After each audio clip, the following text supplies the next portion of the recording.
दोस्तों, आपका स्वागत है अपने एग्जाम बूस्टर चैनल पर। बच्चों, आज मैं बात करने वाला हूं एक छोटी सी और प्यारी सी क्लास में, जो आरओ में वो टॉपिक जो कहीं ना कहीं 1 या 2 नंबर में पूछे जाते हैं। बच्चों, आरओ में जो साइंस पूछी जाती है तो उसमें जो आपका पार्ट जीव विज्ञान का होता है, तो आज मैं उसी टॉपिक पर बात करने वाला हूं। और एक छोटा सा वीडियो में आपको जो हमको इम्पोर्टेंट लगा तो वो टॉपिक आज हम डिस्कस करेंगे। ठीक है, तो चलते हैं अपने सीधे पॉइंट पर।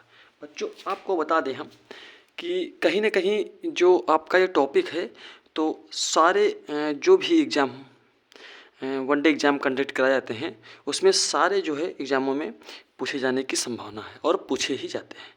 तो चलते हैं अपने उस छोटे छोटे पॉइंट की ओर।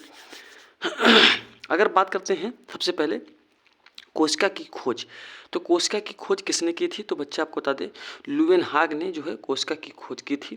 और जो कोशिका शब्द है उसको किसने दिया था? तो बच्चों तो आपको बता दें, उसको जो है आपका रॉबर्ट हुक ने दिया था। ठीक है, कोशिका शब्द। फर्स्ट कोशिका अगर बात करें तो फर्स्ट कोशिका जो अपनी होती है तो वो माइकोप्लाज्म या इसे कहते हैं MLO। ठीक, और सबसे बड़ी कोशिका की अगर बात करेंगे तो वो आपका शुतुरमुर्ग का अंडा है। जो सबसे बड़ी कोशिका होती है वो शुतुरमुर्ग का अंडा होता है। फिर बात करते हैं बच्चा कि जो आपका कोशिका का संगठन जो होता है, संगठन जो कोशिका का होता है उसमें क्या क्या मात्रा में पाया जाता है, क्या क्या कहते हैं। तो उसको बता दें कि जो जल होता है आपका, तो वो 70 से आपका 90% पाया जाता है।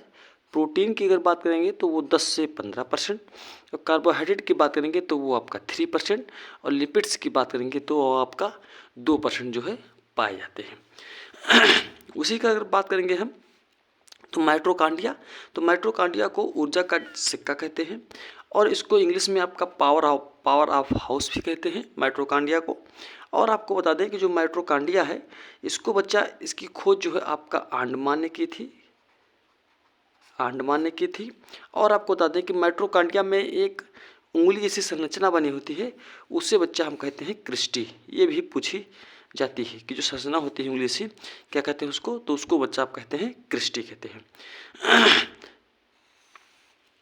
केंद्रक की खोज किसने की? तो वो बच्चा आपका रॉबर्ट ब्राउन ने की।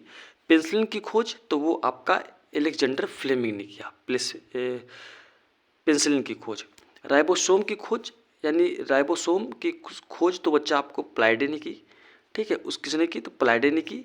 लेकिन राइबोसोम को क्या कहते हैं? तो प्रोटीन की फैक्ट्री कहते हैं। ठीक है, लाइसोसोम की बच्चा खोज तो ये आपका आत्मघाती थैली यानी आत्मघाती थैली इसको बोलते हैं लाइसोसोम्स को। डीएनए की खोज तो वो आपका वाटसन क्रिक ने किया था। बच्चा आपको बता दें, डीएनए जो होता है आपका और आरएनए होता है। ठीक है, आरएनए। डीएनए की अगर हम बात करेंगे बच्चा तो ये जो है आपका डीऑक्सी न्यूक्लिक एसिड होता है, डीऑक्सी राइबोन्यूक्लिक एसिड होता है। और इसमें बच्चा जो ये होता है इसे कहते हैं राइबोस न्यूक्लिक एसिड। ठीक। डीएनए में बच्चा आपको बता दें डीएनए से क्या होता है, तो बच्चा बता दें आपको डीएनए ये एक ऐसा सेगमेंट है जो कि कहीं ना कहीं आपको इसमें जो है पीढ़ी दर पीढ़ी जो है आपको डीएनए से इससे पता चलता है। ठीक। गालजी गाय को क्या कहते हैं बच्चा? तो गालजी गाय को हम यातायात का ट्रॉफिक कहते हैं। ठीक है, क्या कहते हैं? यातायात का ट्रॉफिक भी कहते हैं या संसाधन भी कहते हैं, जो भी आप समझ लीजिए। चलते हैं छोटा एक पॉइंट लेकर बात कर लेते हैं कि कोशिका भित्ति जो होती है वो किस में पाई जाती है। बहुत क्वेश्चन पूछाता है, तो वो बच्चा आपका कोशिका भित्ति जो होती है वो केवल आपका पादप में ही पाई जाती है। और अगर कोशिका झिल्ली की बात करेंगे तो वो जो है आपका पादप और जंतु ये दोनों में जो है आपका कोशिका झिल्ली पाई जाती है। ठीक है। अगर हम छोटा पॉइंट बच्चा बात करेंगे ब्लड के बारे में कि ब्लड क्या है, छोटी छोटी पॉइंट अगर बात करेंगे तो ब्लड का पीएच मान कितना होता है बच्चा? आपका 7.4 होता है। ये कैसा वो है एलिमेंट्स है, तत्व है? तो ये आपका क्षारीय होता है। ठीक है, मनुष्य में कितना पाता है? तो 5 से 6 लीटर पाता है। ब्लड किसके कारण लाल होता है? तो बच्चा होमोग्लोबिन के कारण लाल होता है। और ब्लड जो है एक तरल संयोजी यानी कनेक्टिंग टिश्यू होता है। ठीक, इसमें बच्चा रक्तिकाएँ जो पाई जाती हैं, ठीक है, रक्तिकाएँ जो पाई जाती हैं वो आपका 3 प्रकार की पाई जाती हैं। एक तो आपका आरबीसी, डब्ल्यूबीसी और प्लेटलेट्स। आरबीसी का कार्य बच्चा क्या है? कि जो ये जो है आपका इसका फुल नेम में देख लिया जाए तो रेड ब्लड कॉर्पसेल्स होता है। इसका अगर जीवन काल बच्चा देख लिया जाए तो 100 से 120 दिन का होता है। और इसका मतलब मृत्यु कहाँ होती है तो प्लीहा में होती है। कहाँ पर बच्चा होता है आपका प्लीहा में जो है इसकी मृत्यु होती है। इसका कार्य क्या है आरबीसी का, तो उसका बच्चा बता दें कि ऑक्सीजन का जो प्रवाहन होता है और उस कार्बन डाइऑक्साइड जो निकलती है इसका प्रवाहन जो है आरबीसी करता है। ठीक है, डब्ल्यूबीसी का कार्य देख लेते हैं बच्चा। तो ये आपका 2 से 4 दिन की इसकी जो है जीवन काल होता है। और इसका क्या काम कार्य है कि जो शरीर में जो जीवाणु होते हैं उनको भक्षण करके यानी एक प्रकार से कह लिया जाए तो साफ सफाई का जो है ये आपका काम करता है डब्ल्यूबीसी। प्लेटलेट्स का कार्य क्या होता है बच्चा, ये रक्त का थक्का बनाने में बहुत सहायक करता है। जो कट जाते हैं तो उसके तुरंत बाद 1-2 मिनट के बाद जो आपका रक्त का थक्का बन जाता है तो वो अगर रक्त का थक्का ना बने तो आदमी जो है जीवित ना रहे। ठीक, तो उसी एक का कार्य जो है ये आपका प्लेटलेट्स करता है। चलते हैं पॉइंट करते हैं। छोटा सा एक पॉइंट है आपका लवक। लवक से क्या होता है बच्चा, लवक 3 प्रकार के होते हैं। ठीक, कितने प्रकार के होते हैं आपका लवक, 3 प्रकार के होते हैं। एक तो बच्चा आपका हरित लवक हो गया, वर्णी लवक हो गया और अवर्णी लवक हो गया। बात करेंगे हरित लवक में तो इसमें जो पौधे हरे भरे रहते हैं वो किसके कारण होते हैं तो वो आपका हरित लवक के कारण होते हैं। और जो लवक होता है वर्णी लवक जो होते हैं उसमें क्या होता है वो क्या कार्य इसका होता है, वो बच्चा पुष्प एवं बीज में जो रंग प्रदान होते हैं, जैसे हरा होता है उसके बाद पीला होता है, वो जो रंग का आकार होता है या रंग का जो कलर होता है जो बदलता है वो आपका वर्णी लवक के कारण बदलता है। अवर्णी लवक में बच्चा क्या होता है, इसमें भूमिगत तना जड़, इसमें जो है अवर्णी लवक में जो है भूमिगत तना जड़ का कार्य करता है अवर्णी लवक। ठीक, डीएनए की बारे में बात किया था हमने। तो डीऑक्सी राइबो न्यूक्लिक एसिड ये क्षार, इसके क्षार देख लिया जाए तो एडेनिन, ग्वानिन, थाइमिन और साइटोसिन। वही अगर आरएनए के बारे में हम देख लिया जाए तो वो आपका एडेनिन, ग्वानिन और थाइमिन की जगह पर बच्चा आपका साइटोसिन होता है। और वही थाइमिन की जगह पर आपका यूरेसिल होता है। क्या होता है यूरेसिल, यानी प्लेसमेंट जो होता है डीएनए का थाइमिन की जगह पर यहाँ वो आपका अपना क्या होता है यूरेसिल होता है। ठीक है, बात करते हैं कुछ संस्थान की कि केंद्रीय प्रदूषण नियंत्रण बोर्ड ये आपका न्यू दिल्ली में है और भारतीय वनस्पति सर्वेक्षण ये आपका कोलकाता में है। भारतीय वन प्रबंधक संस्थान तो ये आपका बच्चा भोपाल में है। वही अगर भारतीय वन अनुसंधान एवं शिक्षण परिषद तो वो आपका देहरादून में है। बात करते हैं कुछ पाचन क्रिया जो होती है उसके जो है आपका क्या उसका सिक्वेशन के बारे में। जैसे कि सबसे पहले मुख में आता है, फिर अंतःग्रहण में आता है, फिर आपका पाचन होता है, फिर अवशोषण और स्वांगीकरण के बाद जो है ये मल त्याग देता है। ठीक है, वही क्रिया देख लिया जाए तो पाचन में क्या होता है, पहले मुख में, फिर अमाशय में होता है, फिर अग्नाशय में और फिर छोटी आंत और फिर आपका बड़ी आंत में जाकर जो है बड़ी आंत का बच्चा क्या होता है आपको बता दें कि इसमें जो है पानी वानी जो है ये पानी हो या किसी भी पदार्थों में क्या होता है खनिज जो मोस्ट इम्पॉर्टेंट तत्व होते हैं तो उसको जो है ये अवशोषण करता है। बच्चा बात करते हैं कुछ आपका हार्ट का काम। बच्चा आपको बता दें हार्ट का काम क्या होता है। एक हार्ट देख लीजिए, एक आपका फेफड़ा देख लीजिए, फेफड़ा और एक आप देख लीजिए किडनी। ठीक है, ये 3 चीज़ें ऐसी चीज़ें हैं जो मनुष्य के शरीर में कहीं ना कहीं बहुत ही इंपॉर्टेंट रोल निभाती हैं। किडनी की अगर बच्चा बात करेंगे हम तो इसका कार्य क्या होता है कि खून को शुद्ध करना, जो ब्लड होता है उसका प्योरीफिकेशन करना। ठीक है, यानी शुद्ध करना। हार्ट का काम बच्चा क्या होते हैं, इसमें हार्ट का काम ये होता है कि ये जो है रक्त को जो क्या करता है पंप करता है। ठीक है, रक्त को जो है ये बच्चा आपका पंप करता है। ठीक है, पूरे शरीर में। तो उसी टाइप का देख लिया जाए कि जो सिरा होता है इसमें क्या होता है अशुद्ध रक्त होता है, बहुत पूछा था। और धमनी जो होता है ये शुद्ध रक्त होता है। इसका कार्य क्या होता है धमनी का, तो शुद्ध रक्त को बता दें ये क्या होता है हार्ट से पूरे शरीर को ले जाता है ब्लड। जो धमनी होती है ये पूरे हार्ट से पूरे शरीर को ले जाती है ब्लड। और जो अशुद्ध रक्त होता है ये क्या होता है ये पूरे शरीर से फिर से जो है आपका पुनः जो है हार्ट में लाता है। तो इसमें अगर पूछ लिया जाए कि शुद्ध रक्त किस में रहता है तो शुद्ध रक्त जो है आपका धमनी में रहता है। और सिरा का काम देख लिया जाए तो वो अशुद्ध रक्त होता है। ठीक है, इसमें अशुद्ध रक्त होता है। अगर हम बात करेंगे फेफड़ा का तो फेफड़ा का काम होता है ये वायु का प्रवाहन करना। हमारे शरीर में जो वायु होती है तो जो है उसका आपका प्रवाहन करना किसका काम होता है वो आपका फेफड़ा का काम होता है। ठीक है।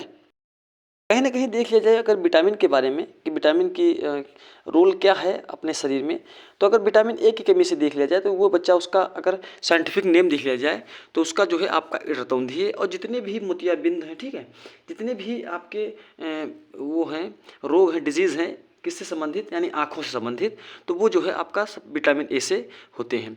थायमिन के बारे में बात करेंगे तो ये बच्चा आपका बेरी बेरी रोग जो है थायमिन की कमी से होता है। वही अगर राइबोफ्लाविन की बात करेंगे तो उसका, इसकी कमी से क्या होता है, त्वचा का फट जाना और आंखें लाल हो जाना, किसके कारण होता है आपका विटामिन B2 यानी राइबोफ्लाविन के कारण। विटामिन 3 के बारे में बात करेंगे तो नियासिन इसका आपका साइंटिफिक नेम है, और इसका किसकी कमी से हो जाता है, आपका प्लेग्रा रोग जो है आपका B3 हो जाता है, यानी विटामिन 3 के कमी से। अगर विटामिन 5 की बात कर लेंगे तो पेंटाथोनिक होता है, पेंटाथोनिक एसिड जो होता है इसका साइंटिफिक नेम है। विटामिन 6 की बात करेंगे तो पैराडॉक्सिन यानी एनीमिया होता है। क्या होता है आपका बच्चा, एनीमिया होता है। वही अगर बात करेंगे 7 की बात करेंगे बायोटिन, तो ये जो है आपका लकवा, बाल गिरना, ये जो है आपका विटामिन B7 की कमी से होता है। के अगर बात करेंगे तो सी के बारे में बात करेंगे अगर, तो ये इसका कहते हैं स्कर्बिक एसिड, जो कि दांत से संबंधित जितनी भी बीमारियां होती हैं तो आपका विटामिन सी की कमी से होती हैं। कैल्सीफेरॉल के बारे में बात करेंगे यानी डी के बारे में बात करेंगे, तो जो रिकेट्स रोग होता है वो किसके कारण होता है, तो आपका डी के कारण होता है। ई के बारे में बात करेंगे तो ये आपका टोकोफेरॉल यानी जनन क्षमता जो होती है आपकी, वो आपका विटामिन ई की कमी से होता है। के बारे में बात करेंगे तो फ्यूलोक्विनोन जो कि रक्त का थक्का बनाता है, ठीक है। प्रोटीन के बारे में बात करेंगे कि प्रोटीन क्या करता है शरीर में और इसकी कमी से क्या होता है तो प्रोटीन जो होते हैं ये हमारे शरीर में 20 प्रोटीन मिलते हैं, ठीक। कितने मिलते हैं प्रोटीन, बच्चा 20 प्रोटीन मिलते हैं। 10 प्रोटीन हमारे शरीर में मिलते हैं और 10 प्रोटीन जो है हम सब लोग क्या करते हैं, बाहर से जो है जो वस्तुएं खाते हैं उससे हम सब लोग ग्रहण करते हैं। प्रोटीन की कमी से देख लिया जाए कौन सा रोग होता है, एक होता है क्वाशिकोर रोग और एक होता है शरीर में सूजन। क्वाशिकोर रोग से बच्चा क्या होता है, क्वाशिकोर, इसमें मरसमस रोग जो होता है उससे जो है क्वाशिकोर होता है, और शरीर में सूजन जो होती है, क्वाशिकोर से आपका शरीर में सूजन हो जाती है, और जो मरसमस रोग होता है तो इससे क्या होता है बच्चा या चाहे कोई व्यक्ति हो तो वो जो है आपका, सबसे पहले अगर बात करेंगे तो ये जो है दो रोग प्रोटीन की कमी से बच्चे में ही होता है, ठीक है। किसमें होता है, बच्चों में ही होता है, और इससे जो है शरीर में सूजन आती है, और मरसमस रोग से क्या होता है, बच्चा जो है आपका दुबला पतला हो जाता है। चलते हैं कुछ कवक के बारे में, कि कवक जो है इस कवक से इस रोग होते हैं, ये रोग जो किससे होते हैं, कवक से होते हैं। सरसों का सफ़ेद रस्ट रोग, गेहूं का कीट रोग, गन्ने का लाल रंग, और आलू का अंगमारी रोग, और मूंगफली का मरसा रोग, ये किसके कमी के होते हैं, कवक के कारण होते हैं, ठीक है बच्चा। बात करेंगे दूध का पाश्चराइजेशन। अगर एक लो टेम्परेचर पर देख लिया जाए, रो टेम्परेचर पर देख लिया जाए तो 62.8 डिग्री पर जो है 30 मिनट के लिए अगर रख देते हैं तो दूध जो है आपका शुद्ध हो जाता है। वही अगर हाई टेम्परेचर पर देख लिया जाए तो वो आपका 71.7 डिग्री सेल्सियस पर जो है 15 मिनट के लिए अगर रख देते हैं, कितने मिनट के लिए, 15 मिनट के लिए देते हैं, तो आपका दूध जो है उबल जाता है। चलते हैं रोग के बारे में बात कर लेते हैं अब, कि नींबू का डाइबग जो कि तांबा की कमी से होता है, नींबू का लिटिल लीफ ये भी तांबा की कमी से होता है, और फूल गोभी में ब्राउनिंग रोग तो ये आपका बोरान की कमी से होता है। वही मटर का मार्स रोग देख लिया जाए तो Mg की मैग्नीशियम की कमी से होता है, और धान का खैरा रोग देख लिया जाए तो वो जिंक की कमी से होता है। बच्चों ये वीडियो जो आपकी थी तो बहुत ही इंपॉर्टेंट, हमने जो है बहुत ही इंपॉर्टेंट पॉइंट इसमें रखा, और भी एक वीडियो आने वाली है यानी जीव विज्ञान की ही, तो उसमें जो और वेरी मोस्ट इंपॉर्टेंट थे कहीं ना कहीं पूछे जाने की, जैसे मान लीजिए कोई शाखाएं हो गई, ठीक है, और खेती कैसे की जाती है, कुछ पॉइंट मतलब हैं जो इंपॉर्टेंट, तो वो जो है उस वीडियो में हम सब लोग लाएंगे। तो अगर आप कोई वीडियो कमेंट बॉक्स में कमेंट करिएगा कि ये वीडियो आपको कैसी लगी। अगर ये वीडियो आपको अच्छी लगी तो प्लीज़ लाइक सब्सक्राइब बच्चा और सपोर्ट करना। धन्यवाद।